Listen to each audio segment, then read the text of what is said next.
Good morning everybody, and a very warm welcome to Mildenhall and Volmer. And today is the second video of the two videos I said I was going to put up. And today is normal stuff, back to normal. And today it's mainly about sound.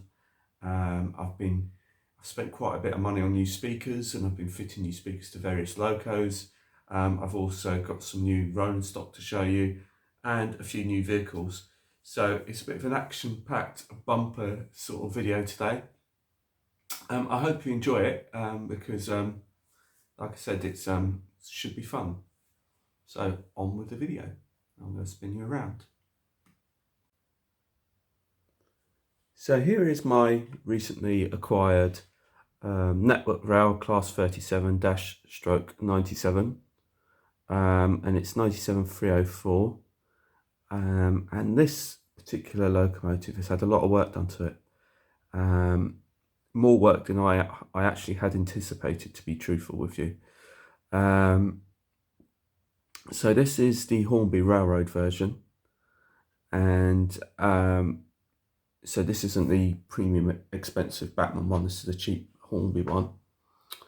And as you can see, I've sort of weathered it, and it looks quite faded, and it does look a bit mucky, which is how I turned out by accident, to be honest, because I kind of bodged it, but then in the course of cleaning it up and trying to sort it out, it's now come out a lot better than what I'd expected.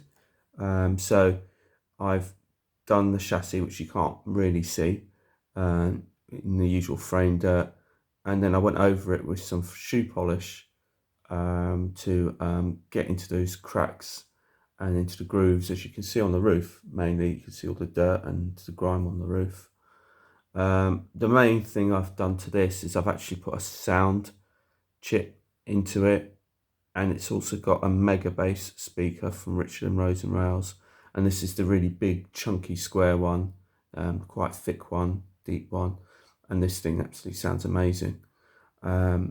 Also last night I've also fitted lights on the front, just on the front only. I haven't done any tail lights or anything. It's just literally the three lights there, the two top marker lights and the main headlight, and now that looks great. So I haven't bothered doing the other end. So the other end, and as you can see, also the tail lights, you can see like I haven't done anything with those because it literally just runs around in one direction in any case. So let's just hear it start up, and we can switch the lights on as well.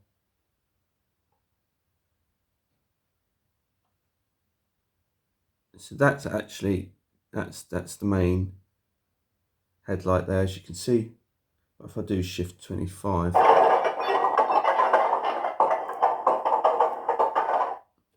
now I had this with the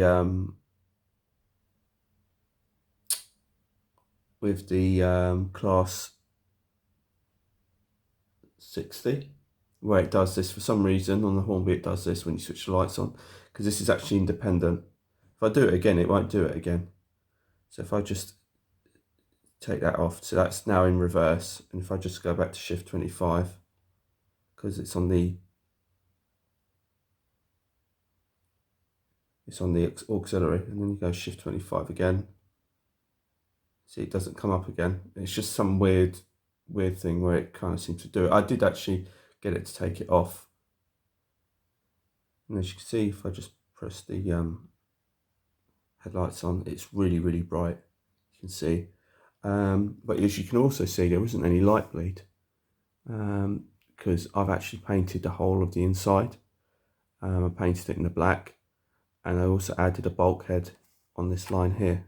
So there's actually a bulkhead that runs all the way across on the inside of this, and that stops the light going back into the cab and into the body, and it also stops the when all the paint actually stops the light bleed from going across the body as well, which when I first done it, that's exactly what happened. It was just like, it just literally just it is quite bright, the lights. I have put resistors into it, but they are pretty bright. So let's just get it sounding as well so you can hear it.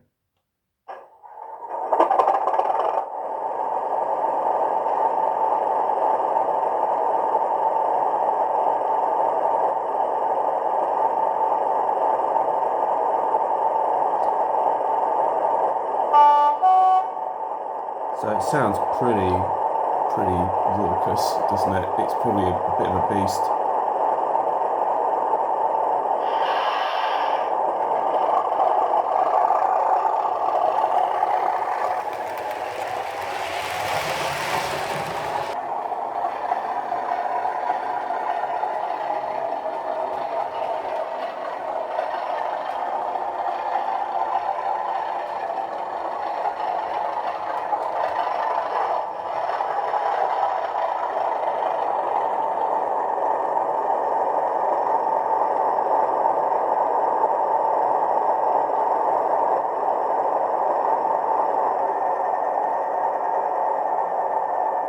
So as you can see, we've just shut it down, and you can also see just how bright the lighting is on this thing. It's actually not as bad on the in reality. It just doesn't seem to focus at the moment. Hang on a second, see if we can get it to focus.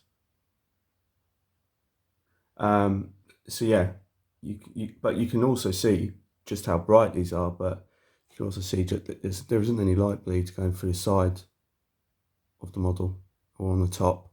There's nothing at all coming through the sides or on the top or anything like that. Like I said, it's been completely painted on the inside, and it's got the bulkhead. So yeah, it's definitely not going to get lost. I tell you, you can definitely see where it's going.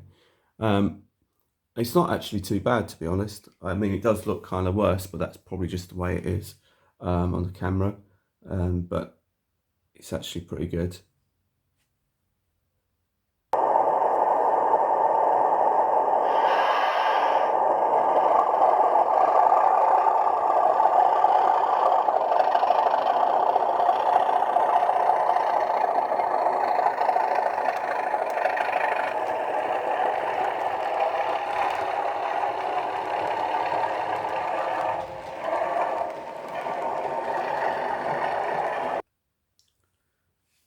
So carrying on the yellow theme is my flying banana, which I bought fairly recently. And Alan over at Dragon Junction kindly had donated me a pair of speakers from his HST, which he had issues with, and he sent them over to me, and the two chips were part of what he sent over to me. However, the speakers were a bit naff. They were the standard speakers, and so I've upgraded these to mega bass speakers, and now it's the same as my other MTU HST set. It now sounds really good. So I'll just give you a quick sort of listen to this.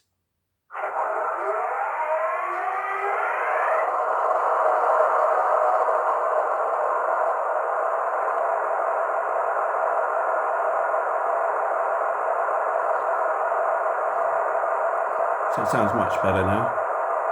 I've also actually adjusted the CVs on this, because this one was racing around like it was on some sort of Formula 1 track. I mean, I know it's supposed to be a HST and everything, but its acceleration was ridiculous, so I've had to mess around with the CVs on this. But I still think it's a bit fast.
So I think you'll agree that the HST sounds a lot better than what it did.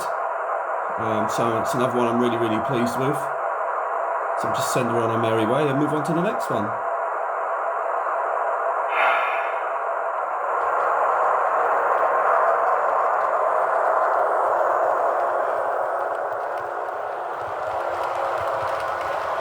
But incidentally, this has also got 2 megabass speakers as well, and one at each end.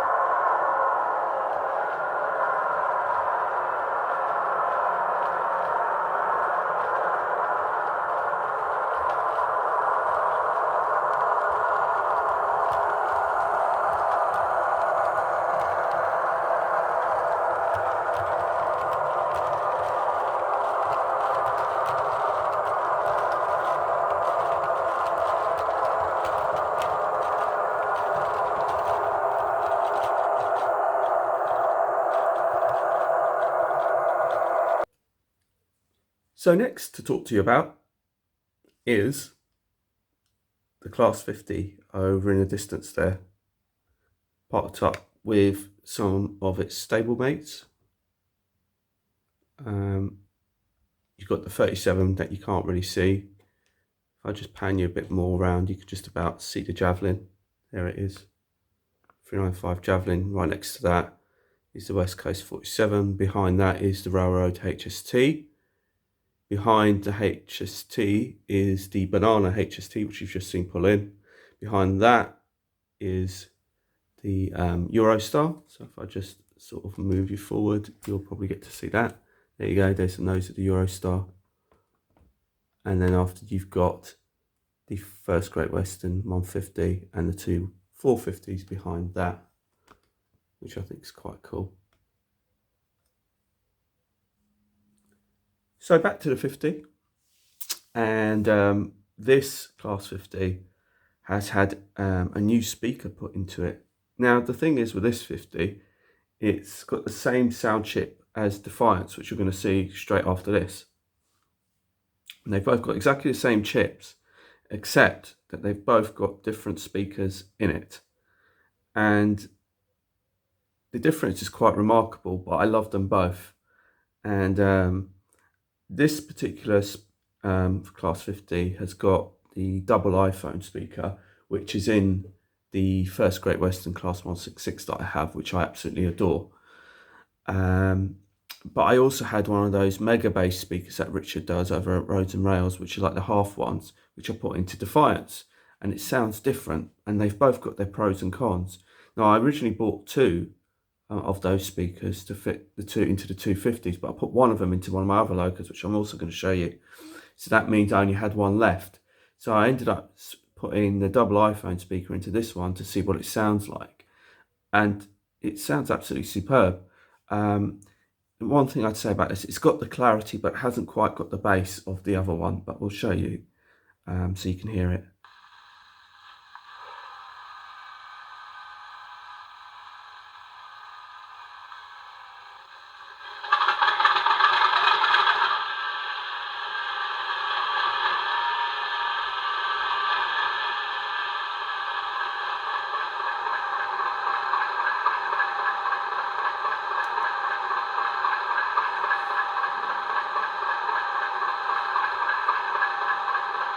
So we'll send it on its merry way, and we'll bring it onto the layout, and then we'll have a closer look at it.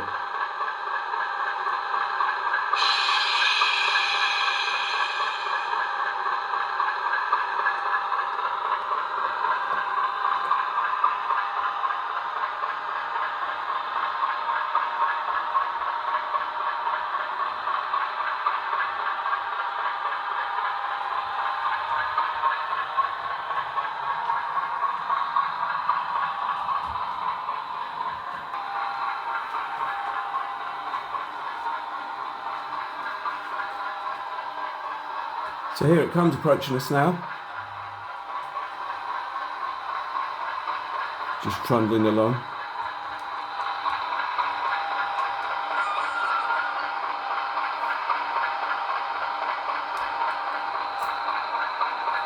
put that over there for now. So, for those of you who don't know, I do love my 50s. I still have a number of them. Not as many as I did, but I've still got a number of them here.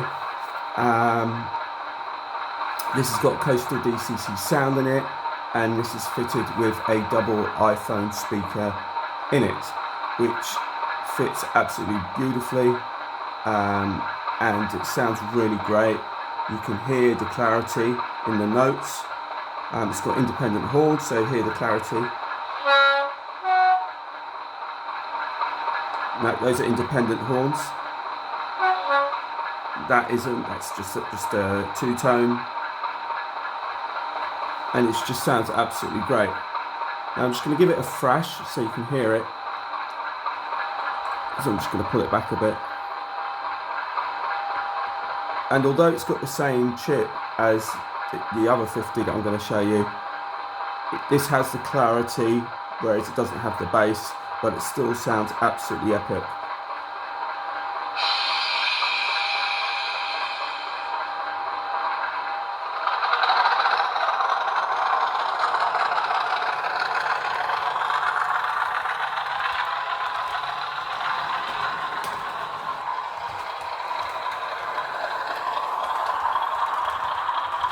See it burbling along.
So I think you'll agree that it sounds pretty good. So again, we'll just send it off, and this time we'll just up the speed step 10, sort of mid-range.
So that was glorious.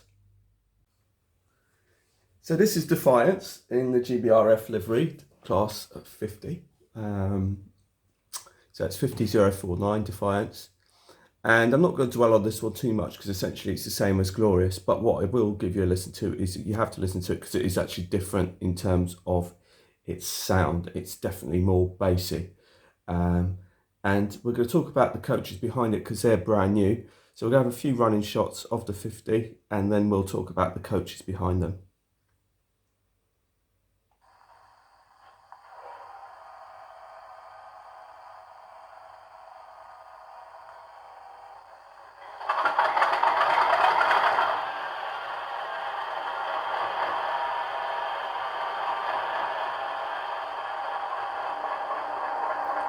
Now I think you'll agree, it's the same chip as in Glorious, but this has got a mega bass speaker in it, not the big thick one, it's got the sort of smaller 4-ohm one. and you can tell that the sound difference. It's definitely more bassier than the other one, but there's pros and cons to both.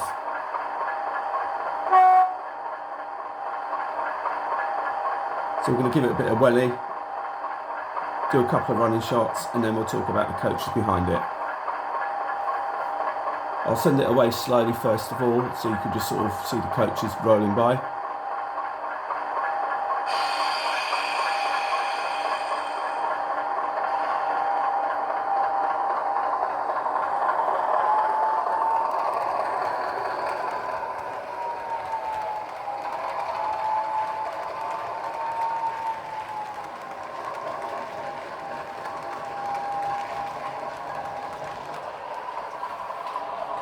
We're going to give it some beans now.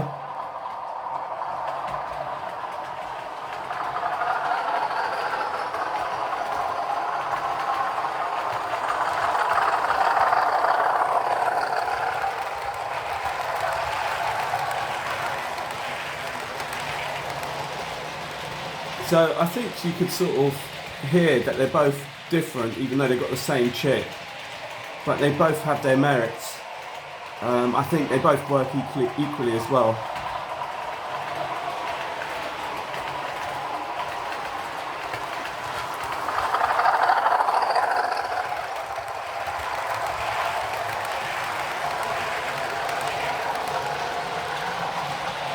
You can just hear it running just from the other end of the layout. I think I need to adjust the CVs on Glorious as well, because that's running a bit too quick.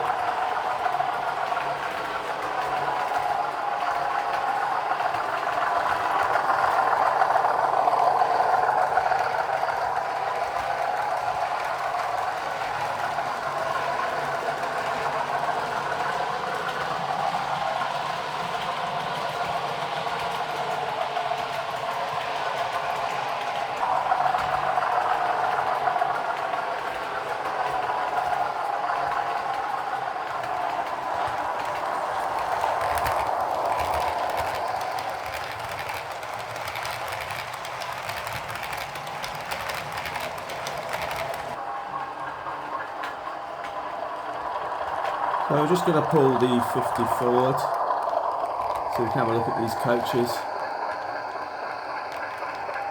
Get them all on the line, that's it.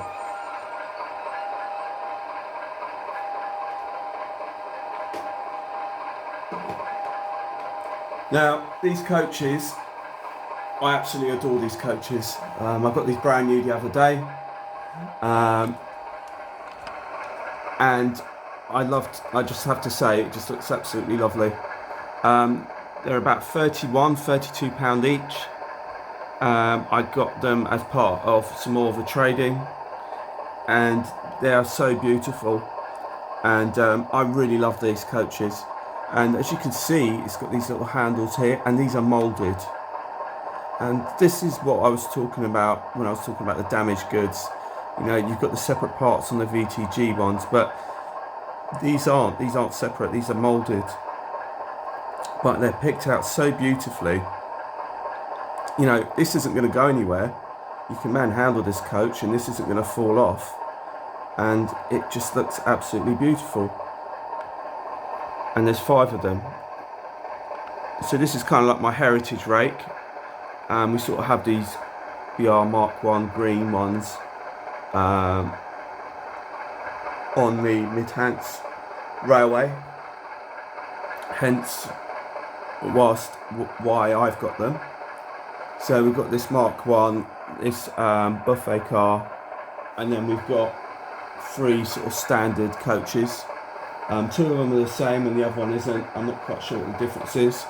The glazing is flush glazing, and they look absolutely beautiful. It costs, like I said, £30 each, £31, £32 each. And as you can see, it's nicely decorated, nicely picked out. It's just a lovely standard coach, which I think is a very reasonable price. You've even got the first class little signs on the actual windows. So it's really, really beautiful Rake of coaches. and that is a reasonable price, and I just think, yeah, I'm definitely happier with these.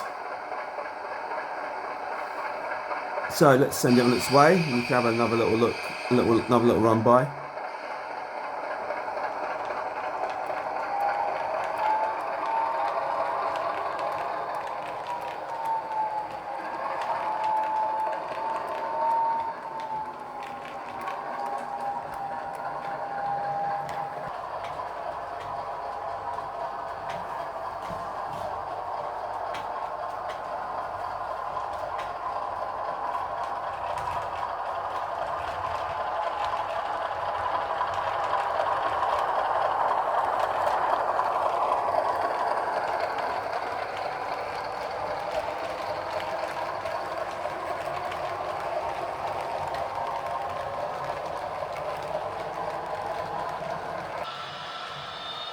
And so finally, for the sound files,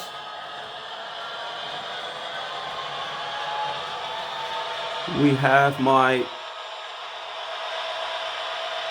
Batman Class 66.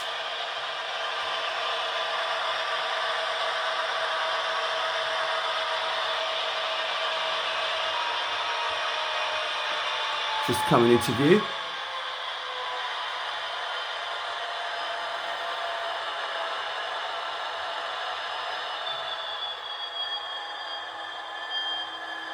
And this is my British Rail blue one, and like I said, this is the Batman version, not the Hatton's version, and I've fitted this with a TTS Class 66 chip and an iPhone speaker, which I think sounds the best on these 66s. That's my own personal view of it. All of my 66s I think have got this iPhone that have got sound. I mean, I know there's a few with just regular speakers at the moment, but I'm going to swap them out for iPhone speakers, because it definitely suits the Class 66 in my view.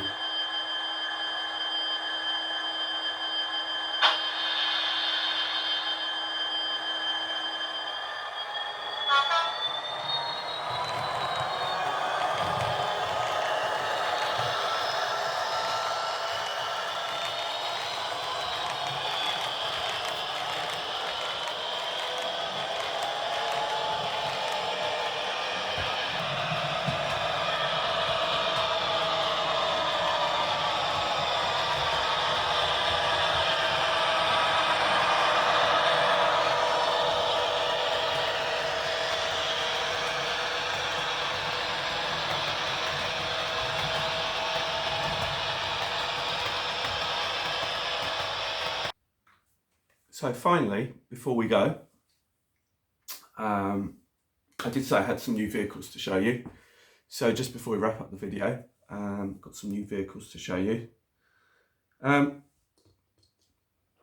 I said, it's just to update the era that I'm modelling, because I had a lot of 1970s and 80s cars. Still do, but they'll be getting moved on shortly. So we have this little Audi coupe convertible, so that's turned up. We've also got this Jaguar. I think it's an F-Pace. It's either an F-Pace or an E-Pace. I think it's probably an F, which is very, very pretty, like that. And I've also got two Oxford die-cast Mercedes Sprinters, both exactly the same. They're both white and unmarked. Really beautiful. The reason why I've got two is because I've got some transfers on the way. The sort of transfers that I sort of had for this van, and this is a Vauxhall, I think, Volkswagen, I think T5 van, and I got the transfers off of eBay to convert this into a Freightliner maintenance vehicle. So I did that. So I've ordered some decals to turn these two into DPD vans. One of them's going to be in the blue local and the other one's going to be in the red one. So they're due any time now. I was hoping that I might have them for this video, but they haven't turned up yet. but on the next video hopefully you'll see them on the layout with their DPD branding. So at the moment they're unmarked, but I'm looking to do that. Incidentally, it's from eBay that I've got these self-adhesive decals. He does do other ones, so if you are interested in getting these and having them branded up into whatever you fancy, then obviously have a look at the range. So yeah, you can just do Sprinter, just do a search on eBay and it will come up. So that concludes the end of today's video. I suspect it's been quite a long video, and my apologies if it has been. I hope you've enjoyed it and the various sounds, and until the next time, it's bye from Mildenhorn Farmer.